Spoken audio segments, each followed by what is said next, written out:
80കളുടെ തുടക്കം വരെ പൊതുജന ആരോഗ്യ മേഖല, അതായത് ഗവൺമെൻറ് ഹോസ്പിറ്റലുകൾ, ഗവൺമെൻറ് ഫെസിലിറ്റീസുകൾ ഇത് ഏറെ മുന്നിട്ട് നിൽക്കുന്ന ഒരു സ്ഥലമായിരുന്നു കേരളം. 80കൾക്ക് ശേഷം ഈ സ്ഥിതി മാറി. സ്വകാര്യ മേഖല കൂടുതൽ നേട്ടങ്ങൾ ഉണ്ടാക്കിക്കൊണ്ടിരിക്കുന്ന സ്ഥിതി, ഒരു അൺകൺട്രോൾഡ്, അൺഓഡിറ്റഡ് ഒരു സെക്ടറായി മാറിക്കൊണ്ടിരിക്കുന്നു. ഇതൊന്നും എന്തുകൊണ്ട് ഡ്രാഫ്റ്റിൽ ഇത്തരം വിഷയങ്ങളൊന്നും പരാമർശിക്കുന്നില്ല? ഈ വിഷയങ്ങളെല്ലാം ഡ്രാഫ്റ്റിലുണ്ട്. ഇത് വളരെ പ്രധാനമാണ് നിങ്ങൾ ഈ പറഞ്ഞത്. ഇത് ദേശീയ തലത്തിൽ തന്നെ ഉണ്ടായിരിക്കുന്ന ഒരു ഷിഫ്റ്റാണ്, നയത്തിൻ്റെ മാറ്റമാണ്. ആ നയമാറ്റത്തിൽ ഏറ്റവും പ്രധാനമാണ് ആരോഗ്യരംഗത്ത് ഗവൺമെൻറ് പിൻവാങ്ങി. ഇവിടെ NRHM പോലുള്ള പ്രോജക്റ്റുകൾ വന്നു. പ്രോജക്റ്റാണ് വരുന്നത്. ആശാ വർക്കേഴ്സ് വന്നു. നേരത്തെ ഉണ്ടായിരുന്ന ആരോഗ്യ പ്രവർത്തകരുടെ സ്ഥലത്ത്, ഹെൽത്ത് ഇൻസ്പെക്ടർമാരുടെ സ്ഥലത്ത് 500 രൂപ ഓണറേറിയം കൊടുത്ത ആളുകളെ നിയമിക്കുന്നത് വരികയും ആരോഗ്യരംഗത്ത് ഡോക്ടർമാരും നഴ്സുമാരും അടങ്ങുന്ന നേരത്തെയുള്ളൊരു സംവിധാനത്തെ ആകെ മാറ്റിമറിക്കുകയാണ്. ഇത് ആകെ മരുന്ന് കമ്പനികൾക്ക് ഇന്ന് ഇന്ത്യയിൽ അവരുടെ സ്വാധീനം ഉറപ്പിക്കുന്നതിന് ആഗോള മരുന്ന് കമ്പനികൾക്ക് അനുകൂലമായ തരത്തിൽ കാര്യങ്ങളെ മാറ്റിക്കൊണ്ടുവരുന്നു. അതിൽ വളരെ പ്രധാനപ്പെട്ട ഒരു കാര്യം അങ്ങ് സൂചിപ്പിച്ചു, അത് ശ്രദ്ധിക്കണം. മരുന്നിൻ്റെ കാര്യത്തിൽ പേറ്റൻറ്റ് നിയമത്തെക്കുറിച്ച് അങ്ങനെ സാധനം ഇപ്പോൾ ഇല്ല. 2002 ഇന്ത്യയിലൊരു പേറ്റൻറ്റ് നിയമം ഉണ്ടായിരുന്നെങ്കിൽ 2005 ആ പേറ്റൻറ്റ് നിയമം പൂർണ്ണമായും മാറി. പ്രോഡക്റ്റ് പേറ്റൻ്റ് എന്ന തരത്തിൽ പാശ്ചാത്യ പേറ്റൻ്റായി മാറുകയും ഉൽപ്പന്ന പേറ്റൻറ്റ് വന്നതോടുകൂടി ഇപ്പോൾ ഉണ്ടായിരിക്കുന്ന നോവാർട്ടിസ് കേസ് നാട്ടുകാർക്ക് കാര്യങ്ങൾ അറിയാം. മരുന്നുകളുടെ വില ക്രമാതീതമായി വർദ്ധിച്ചു. അതിന് സ്യൂട്ടാകുന്ന ഒരു ആരോഗ്യ നയമാണ് കേരളത്തിൽ രൂപപ്പെടുത്തുന്നത്. സർക്കാർ ആശുപത്രിയിൽ ഡോക്ടർമാർ ആവശ്യത്തിന് സ്പെഷ്യലിസ്റ്റ് ഡോക്ടർമാരില്ല, പിന്നെ ചികിത്സാ സൗകര്യങ്ങളില്ല. ഈ പരാതി രോഗികൾ ഉന്നയിക്കുന്നു, ഈ പരാതി പ്രതിപക്ഷത്ത് വരുമ്പോൾ രാഷ്ട്രീയ പാർട്ടികൾ ഉന്നയിക്കുന്നു. എന്തുകൊണ്ട് ആവശ്യത്തിന് ഡോക്ടർമാരില്ല, എന്തുകൊണ്ട് സൗകര്യങ്ങളില്ല? ഈ കാരണങ്ങളൊന്നും ഡ്രാഫ്റ്റിൽ മെൻഷൻ ചെയ്തിട്ടുണ്ട്? ആരോഗ്യ നയം എന്ന് നമ്മൾ ഉദ്ദേശിക്കുന്നത് നമ്മൾ ചില ലക്ഷ്യങ്ങളാണ്, എവിടെയാണ് നമ്മൾ എത്തേണ്ടതെന്നുള്ളതാണ്. അത് ആ ലക്ഷ്യത്തെ നമ്മൾ എങ്ങനെ എത്താം എന്നുള്ളതിൻ്റെ സ്ട്രാറ്റജീസ് പലതാണ്ടാവും. അതിനൊരു ഫ്ലെക്സിബിലിറ്റി ഉണ്ടാവണം. പക്ഷേ നമ്മളിവിടെ രണ്ടും കൂടെ ഒന്ന് കൂട്ടിക്കുഴയ്ക്കുകയാണെന്നാണ് എനിക്ക് തോന്നുന്നത്. അപ്പോൾ അത് അങ്ങനെ വരാതെ ലക്ഷ്യങ്ങൾ എന്താണ്, ഇപ്പോൾ ആരോഗ്യ സേവനം എന്നുള്ളത് ആരോഗ്യം തന്നെ ഒരു അവകാശമായിട്ട് മാറ്റുന്ന രീതിയിലോട്ട് മുമ്പോട്ട് പോകുന്നത് തീർച്ചയായും ഒരു നല്ലൊരു കാൽവയ്പ്പാണ്. സംസ്ഥാന സർക്കാരിൻ്റെ പുതിയ ആരോഗ്യ നയം വരുന്നു. സാധാരണ ജനങ്ങളെ സംബന്ധിച്ചിടത്തോളം ആശങ്ക എന്താണ്, ആവശ്യങ്ങൾ എന്താണ്? സർക്കാർ ആശുപത്രികളിൽ നമ്മൾ ഒരു അസുഖമായിട്ട് പോയി കഴിഞ്ഞാൽ കുറേ മരുന്നിൻ്റെ പേരെഴുതി തരും. മിക്കവാറും മരുന്നുകളൊന്നും ആ ഹോസ്പിറ്റലിൽ കിട്ടാനില്ല. അപ്പം നമ്മളത് വെളിയിൽ ഒരു മെഡിക്കൽ ഷോപ്പിൽ ചെന്ന് വാങ്ങിക്കുന്ന ഉടനെ നമുക്ക് താങ്ങാൻ പറ്റാത്ത വിലയാണ്.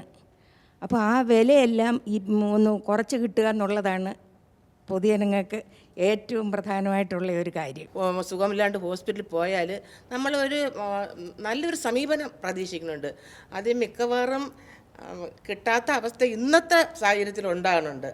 അതിനൊരു മാറ്റം ഉണ്ടാകണം, അതാണ്. അപ്പോൾ ഈ പുതിയ നയം വരുമ്പോഴേ ഇതുമാതിരിയുള്ള, അതായത് ഒരു കാലത്ത് പോളിയോ മാതിരി ഇരുന്ന അസുഖങ്ങളെയൊക്കെ നിയന്ത്രിക്കാൻ നമുക്ക് കഴിഞ്ഞു. അപ്പോൾ അതുപോലെ ഒരു പ്രൈസ് ഏകീകരണം അല്ലെങ്കിൽ ഇതിനെന്തെങ്കിലും ഒരു പ്രതിവിധി എന്നുള്ളത് നയത്തിൽ ഉണ്ടാകുമോ എന്ന് ആഗ്രഹിക്കുന്നു. സാധാരണ ജനങ്ങളുടെ മാതിരി ഒരു കോസ്റ്റ് ഓഫ് കെയർ കുറയുമോ? ഇത്തരം ചില സംശയങ്ങളാണ് സാധാരണ ജനങ്ങളുടെ. അതൊക്കെ ഡ്രാഫ്റ്റിനകത്ത് ഉണ്ടെന്ന് കരുതുന്നുണ്ടോ? ഇല്ല, ഇപ്പോൾ ഉണ്ടാക്കിയ ഡ്രാഫ്റ്റിനകത്ത് ഇതൊന്നും വന്നിട്ടില്ല. കാരണം കരട് രൂപം മാത്രമേ ആയിട്ടുള്ളൂ എന്ന് പറയുന്നതാണ് അതിൻ്റെ അകത്തുള്ള സത്യം. നമ്മളൊരു draft policy IMA, GHMCT, GHMO എല്ലാവരും കൂടെ ചേർന്നാണ് ഞങ്ങളൊരു ഡിസ്കഷൻ ചെയ്ത് വളരെ ഭംഗിയായിട്ടൊരു ഡ്രാഫ്റ്റ് എല്ലാം കൂടെ ഉണ്ടാക്കിയിട്ട് ഗവൺമെൻറ് സമർപ്പിച്ചത്. അതിൻ്റെ സമർപ്പണം കഴിഞ്ഞിട്ട് അതിൻ്റെ പ്രസിദ്ധീകരണം വന്നപ്പോഴത്തേക്ക് ഒരുപാട് മാറ്റങ്ങൾ, ആ പറഞ്ഞ കാര്യങ്ങളിലെല്ലാം ഉപരി വേറെ കൂടുതൽ കാര്യങ്ങളിലോട്ട് മാറി വന്നതും ഞങ്ങൾ വേണ്ടാന്ന് പറഞ്ഞ കാര്യങ്ങൾ പലതും അതിൽ വരികയും ചെയ്തു. വേണമെന്നുള്ള കാര്യങ്ങൾ കണ്ടതുമില്ല. ക്യൂറേറ്റീവ് ആസ്പെക്റ്റിലോട്ട് പോകുമ്പോഴത്തേക്ക് ഈ പറഞ്ഞ പോലെ ഒരു മാർക്കറ്റബിലിറ്റിയാണ് വീണ്ടും അവിടെ കാണുന്നത്. ഈ പറഞ്ഞ അമ്മമാരും ഇവർ പറഞ്ഞതെന്ന് പറഞ്ഞാൽ മെഡിക്കൽ കോളേജിലേക്ക് വരുമ്പോഴത്തേക്ക് അവർക്ക് കിട്ടുന്ന സമീപനം മോശമാണ്, മരുന്നുകൾ കിട്ടുന്നില്ല. ഇതിൻ്റെ എല്ലാം ഉത്തരവാദികൾ ആരാണ്? മരുന്ന് സംഭരിക്കേണ്ട ഡോക്ടർമാരല്ല, ഗവൺമെൻറ്റാണ് സംവിധാനം ചെയ്തു തരേണ്ടത്. ഈ പറഞ്ഞ എമർജിങ് ഡിസീസസ് എല്ലാം ഗവൺമെൻറ്റിലുണ്ടായ ദോഷങ്ങളുടെ ഫലമായിട്ടുണ്ടാണ്. അതെല്ലാം ഡോക്ടർമാരാണ് അതിന് ഉത്തരവാദി എന്ന് പറഞ്ഞാൽ അതിന് ശരിയാകില്ല. ഓൾറെഡി ആരോഗ്യത്തെ അവഗണിച്ചു, അല്ലെങ്കിൽ കൃത്യമായ നീക്കിരിപ്പ് അതിനകത്ത് നടത്തിയിട്ടില്ല, കാതലായ നയങ്ങൾ ഉൾപ്പെടുത്തിയിട്ടില്ല എന്നുള്ള പരാതിയുണ്ട്. പോളിസിയിൽ ഇത് ഉൾപ്പെടുത്തിയിട്ടില്ല എന്നുള്ളതാണ് ഇപ്പോൾ ഏറ്റവും വലിയ ഒരു പ്രശ്നമായിട്ട് ചൂണ്ടിക്കാണിക്കപ്പെട്ടിട്ടുള്ളത്. ആ പോളിസി ഉണ്ടാക്കിയത് തന്നെ വളരെ ധൃതി പിടിച്ചാണെന്ന് നമുക്ക് പറയേണ്ടി വരും. വേണ്ടത്ര രീതിയിലുള്ള ചർച്ചകൾ അതിനകത്ത് നടന്നിട്ടില്ല. ഒരു ചെറിയ കോൺട്രാഡിക്ടറി ചോദിച്ചോട്ടെ, ഓരോ വർഷവും ബഡ്ജറ്റിൽ നീക്കിയിരിപ്പ് വരുത്തുമ്പോൾ അലോപ്പതിയേക്കാൾ കൂടുതൽ ഓരോ വർഷവും ആയുർവേദനം, ഹോമിയോപ്പതിക്കുമുള്ള നീക്കിയിരിപ്പാണ് ഓരോ വർഷവും. ശരിയല്ലേ? അത് ഓരോ വർഷവും കൂടുന്നുണ്ട്. പക്ഷേ ഈ ഒരു ഇതിൽ മാത്രമാണ് നിങ്ങൾ ഇത്തരം ഒരു ആരോപണം ഉന്നയിച്ചിരിക്കുന്നത്. എന്താണ് പൊതുജനങ്ങളുടെ ആരോഗ്യ പ്രശ്നങ്ങളിൽ പൊതുവായ രീതിയിലുള്ള ഇടപെടൽ നടത്തേണ്ടത്?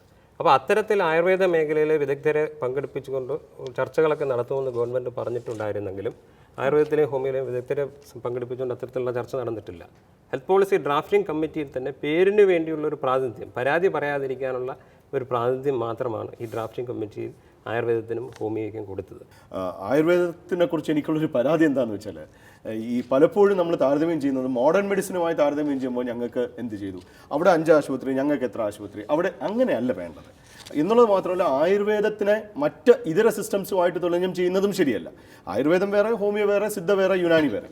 അപ്പം ആയുർവേദ ഡോക്ടർമാരും ആയുർവേദ സംഘടനകളും ആയുർവേദത്തിൻ്റെ ഭയങ്കരമായിട്ടുള്ള സ്കോപ്പ് തിരിച്ചറിയുകയും ഗവേഷണത്തിന് പ്രാധാന്യം നൽകുകയും ചെയ്യണം. ഇപ്പോൾ ഈ പപ്പയ ഇലയെ കുറിച്ച് പറഞ്ഞിട്ട് നിർഭാഗ്യവശാൽ കേരളത്തിൽ നിന്ന് ഒരു ആയുർവേദ ഡോക്ടറും ഒരു ആയുർവേദ സ്ഥാപനവും ഒരു പേപ്പർ പ്രസിദ്ധീകരിച്ചിട്ടില്ല.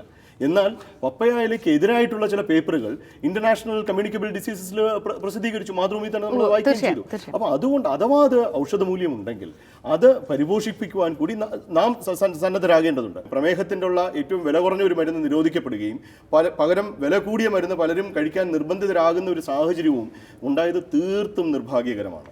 മെഡിക്കൽ സംഘടനകളെല്ലാം അതിനെതിരെ പ്രതികരിക്കുന്നുണ്ട്. ഡോക്ടർമാർ ഒരു വിഭാഗമല്ലേ ഈ ജനറിക് മരുന്നുകൾ അല്ലെങ്കിൽ ബ്രാൻഡഡ് മരുന്നുകൾ വേണമെന്ന് നിഷ്കർഷിക്കുന്നതും ഇല്ല, ഡോക്ടർമാരുടെ ഒരിക്കലുമല്ല. അതായത് ഇപ്പോൾ ഈ പയോഗ്ലിറ്റസോൺ എന്ന് പറയുന്ന ഈ ഒരു മരുന്നിനെ കുറിച്ച് വന്നതുകൊണ്ട് സാന്ദർഭികമായിട്ട് അത് പറഞ്ഞതുകൊണ്ട് ഞാൻ പറയട്ടെ. പയോഗ്ലിറ്റസോൺ എന്ന് പറയുന്ന മരുന്നിന് ചില പോരായ്മകളുണ്ട്. ശരിയാണ്, പോരായ്മയില്ലാത്ത മരുന്നെന്നല്ല, ഒരു പദാർത്ഥവും ഇല്ല. ഈ ലഭ്യമായത് നമുക്ക് എഴുതാൻ സാധിക്കുള്ളൂ.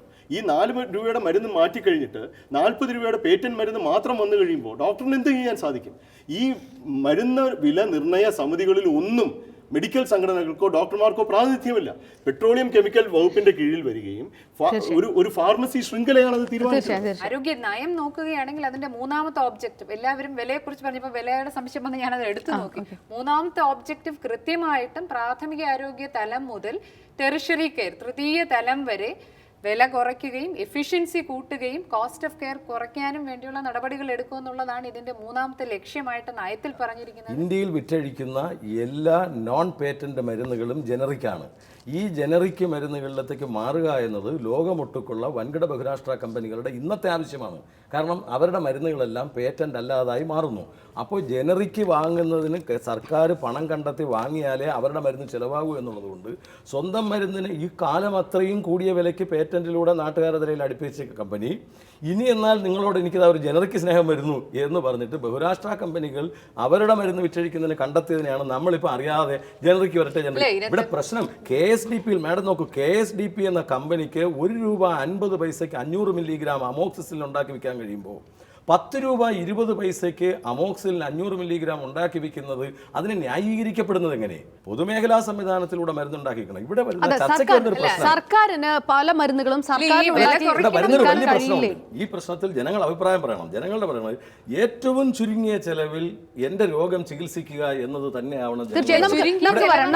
ഒരു പോയിന്റ് പറഞ്ഞു, ഒറ്റ പോയിന്റ്. നമ്മുടെ ഭരണഘടന നമുക്ക് ജീവിക്കാനുള്ള അവകാശം തന്നിട്ടുണ്ട്. ജസ്റ്റിസ് VR കൃഷ്ണയ്യർ ഇതേക്കുറിച്ച് വളരെ വിശദമായി 20 കൊല്ലത്തിന് മുമ്പ് എഴുതി. ജീവിക്കാനുള്ള അവകാശം എന്നാൽ ആരോഗ്യം പരിരക്ഷിക്കാനുള്ള അവകാശമാണ് അതിൽ ഏറ്റവും പരമപ്രധാനം. അത് ഉറപ്പ് നൽകണ്ടേ? ആരോഗ്യ നയം, ഔഷധ നയം എന്നൊക്കെ പറഞ്ഞ് നമ്മളിവിടെ കുറേ ആൾക്കാരിന്ന് സംസാരിക്കും. പാവപ്പെട്ട ആൾക്കാർ സഫർ ചെയ്തുകൊണ്ടിരിക്കും. തീർച്ചയായും.